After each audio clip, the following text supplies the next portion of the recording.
आजादी आई है क्या? अंग्रेजों ने चलाया था ये टैक्स का कानून हमें बर्बाद करने के लिए, व्यापारियों को बर्बाद करने के लिए।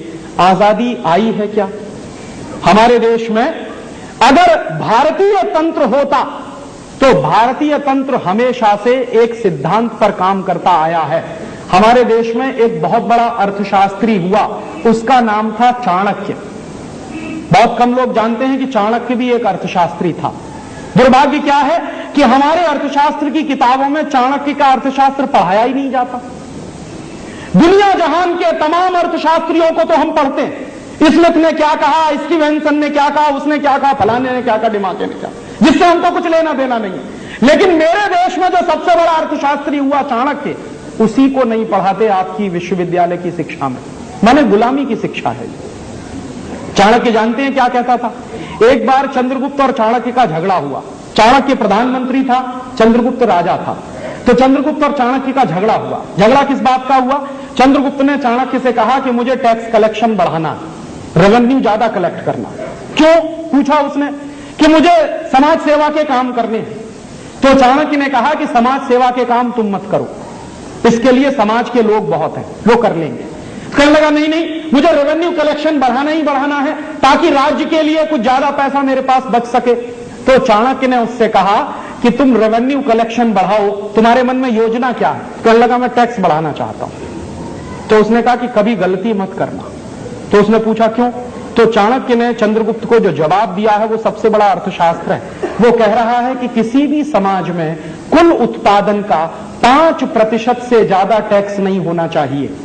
5% तो मैक्सिमम लिमिट है।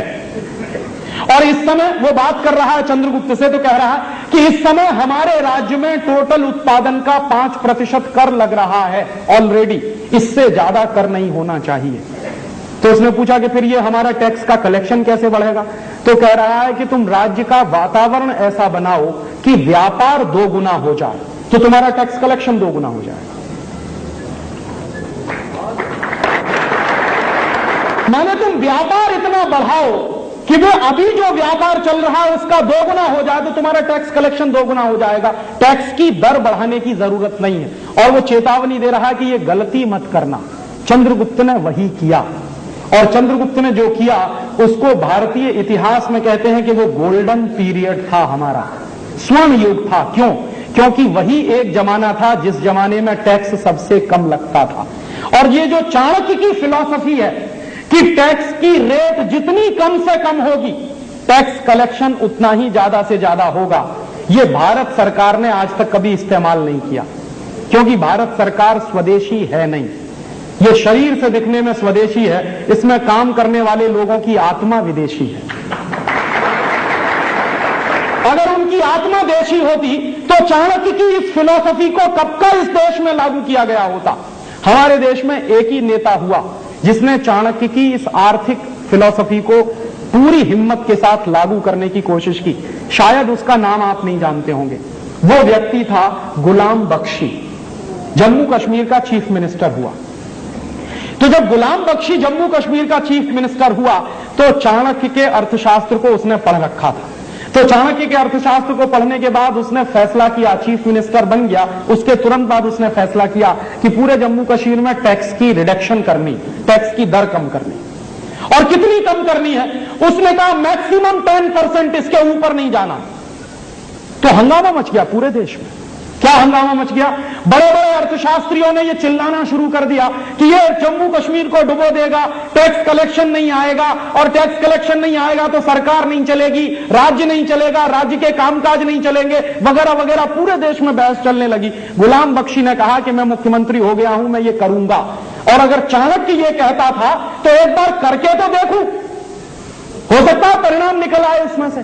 तो उस आदमी ने हिम्मत की और उसने टैक्स कम करते करते करते करते करते कहां तक ले गया? 10% पे ले गया।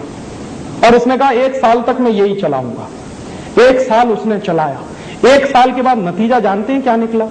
1 साल पहले जम्मू कश्मीर में जितना टैक्स इकट्ठा होता था, जो टोटल रेवेन्यू कलेक्शन था, उसका 300 गुना ज्यादा दूसरे साल में कलेक्ट हुआ। माने जैसे ही उसने टैक्स की दर कम की, टैक्स का कलेक्शन उसका 300 गुना बढ़ा और सारे देश को उसने चुप करा दिया, उस एक व्यक्ति ने।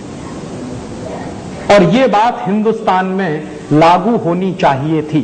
अंग्रेज चले गए, अंग्रेजों की टैक्सेशन की व्यवस्था खत्म होने के बाद अगर हिंदुस्तानी टैक्सेशन की व्यवस्था कोई आनी चाहिए थी तो वो ऐसी ही व्यवस्था होनी चाहिए थी जिसमें कम से कम टैक्स लगे लोगों के ऊपर और लोगों को छोड़ा जाए, मुक्त किया जाए। लेकिन दुर्भाग्य से हुआ उल्टा, अंग्रेजों ने जितने टैक्स लगाए उतने ही टैक्स आज आपके ऊपर लगे हुए हैं, डायरेक्ट और इनडायरेक्ट दोनों तरीके से।